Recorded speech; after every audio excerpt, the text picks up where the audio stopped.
Hello friends, नीलम makeover में आपका बहुत बहुत स्वागत है। मैं हूं नीलम और आज मैं आपके लिए लाई हूं कि अगर आप ब्लीच घर पर करते हैं और आपको कोई रिएक्शन हो जाता है तो उसके बाद में आपको क्या करना चाहिए। क्योंकि अक्सर हम ब्लीच करते हैं और अगर ब्लीच हमें सूट नहीं करती है तो हमारे फेस पर दाने हो जाते हैं, रैशेज़ हो जाते हैं, ईचिंग होती है, जलन होती है, फेस रेड हो जाता है। तो इस सिचुएशन में हमें क्या करना चाहिए।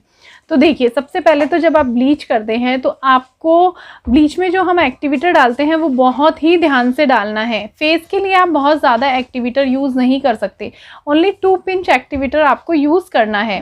और अगर आप फेस के अलावा जैसे बॉडी, नेक, हाथ, पैर और कहीं ब्लीच करना चाहते हैं तो आप एक्टिवेटर थोड़ा ज़्यादा ले सकते हैं, लेकिन फेस के लिए आपको एक्टिवेटर की क्वांटिटी बहुत कम लेनी है क्योंकि फेस की स्किन बहुत सेंसिटिव होती है। और उसके बाद में जब आप फेस पर अगर पहली बार ब्लीच करने जा रहे हैं तो आपको पैच टेस्ट कर लेना बहुत ज़रूरी है। तो आप सबसे पहले अपने इस वाले एरिया पर ब्लीच लगाएंगे और जब आप यहाँ 10-15 मिनट आप अपने यहाँ पर ब्लीच को रखेंगे और अगर आपके इस जगह कोई भी रेडनेस नहीं आती है या किसी भी तरह के दाने नहीं होते हैं जहाँ आपने ब्लीच करी है, तो उसके बाद में आप अपने फेस पर ब्लीच अप्लाई कर सकते हैं। तो जब आपने ब्लीच कर ली, लेकिन अगर उसके बाद भी मान लो 1-2 घंटे बाद में आपको अगर कोई प्रॉब्लम होती है, रेड हो जाता है फेस या दाने हो जाते हैं या कुछ भी, तो फिर आपको क्या करना है। तो इस सिचुएशन में आपको मैं 4-5 उपाय बताऊंगी, आपके पास जो अवेलेबल हो आप वो कर सकते हैं। तो इस सिचुएशन में आपको आइस लेनी है, आइस क्यूब लेनी है और उससे अपने फेस पर हल्के से मसाज देनी है। इसको आप अगर आपको वैसे आइस नहीं जम रहा कि बहुत ठंडा लग रहा है तो आप इसको कपड़े में लेकर भी या पॉलीथीन में लेकर भी अपने फेस पर आपको जहाँ जलन हो रही है वहाँ डैब डैब कर सकते हैं। अब जो सेकंड इसका सॉल्यूशन है वो है कि आपके घर में अगर एलोवेरा हो तो आप एलोवेरा लीजिए और एलोवेरा के छिलकों को हटाकर उसमें जब आप एलोवेरा कट करते हो तो उसमें येलो कलर का कुछ बूंदें निकलती है थोड़ी देर, तो वो हमारी स्किन के लिए बहुत हार्मफुल है। तो आपको वो बूंदें बिल्कुल निकाल के और उसके बाद में आपको जो एलोवेरा का पल्प है उसको लेना है, उसको अच्छे से मिक्सी में फेंट कर और उसके बाद में आपको उसे फ्रिज में रख देना है। और फ्रिज में जब वो जम जाएगा आपका, उसके बाद में आपको उससे मसाज देनी है। तो ये भी बहुत अच्छा है, अगर आप ऐसा करते हैं तो आपके रेडनेस और आपके दानों में बहुत जल्दी आपको रिलैक्स मिलेगा। अब थर्ड जो है वो है, अगर आपके ब्लीचिंग से एलर्जी हो गई है, ये बहुत अच्छा उपाय है।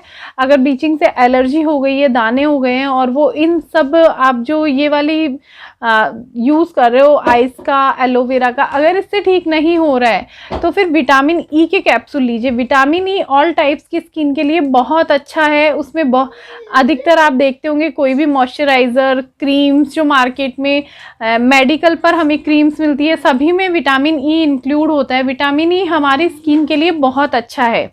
तो आप विटामिन ई का कैप्सूल लीजिए और विटामिन ई के कैप्सूल को आप अपने पूरे फेस पर अप्लाई कीजिए और हर आधे घंटे में आप अपने फेस पर विटामिन ई का कैप्सूल चेंज करते रहिए। तो आप एक दिन में देखेंगे कि आपको कितना अच्छा रिलैक्स मिलेगा। आपके 2-3 पत्ते वेस्ट होंगे लेकिन आपको इसका रिजल्ट बहुत अच्छा मिलेगा। आपको कभी भी ऐसा कोई प्रॉब्लम हो तो आपको ज़रूर ट्राई करना चाहिए। और एक पिंपल्स और सेंसिटिव स्किन पर ब्लीच ना करें क्योंकि ऐसी स्किन पर प्रॉब्लम्स ज़्यादा होती है। ब्लीच हमेशा टेस्ट करके ही करें और बहुत ज़्यादा ब्लीच भी ना करें। और एक बात और, कई बार होता है कि ब्लीच करने के बाद में स्किन का कलर साफ होने के बजाय काला हो जाता है। मैंने भी देखा है बहुत लोगों को कि स्किन उनकी साफ़ होने के बजाय ब्लीच के बाद चेहरा डल लगने लगता है, काला हो जाता है। तो ऐसी सिचुएशन में क्या करें। तो ऐसी सिचुएशन में आप पुदीना, मिंट जिसको बोलते हैं, उसकी पत्तियां लें और उसका पेस्ट बनाकर उसको आप रोज़ वाटर में मिक्स कर सकते हो या फिर आप प्लेन वाटर से भी उसका पेस्ट बना सकते हो। उसका पेस्ट बनाकर आप अपने फेस पर अप्लाई कर लीजिए। उससे आपके फेस को बहुत ठंडक मिलेगी और वो जो आपकी डलनेस है उसको भी। तो अगर आपको कोई भी इनमें से कोई प्रॉब्लम आती है तो आप ये फॉलो कीजिए, आपको बहुत अच्छे रिजल्ट्स मिलेंगे। आई होप आपको मेरा वीडियो अच्छा लगा होगा। अगर आपको मेरा वीडियो अच्छा लगा है तो प्लीज़ लाइक कीजिए, शेयर कीजिए, सब्सक्राइब कीजिए। मिलते हैं नए वीडियो में नए टॉपिक के साथ। तब तक के लिए बाय बाय, टेक केयर।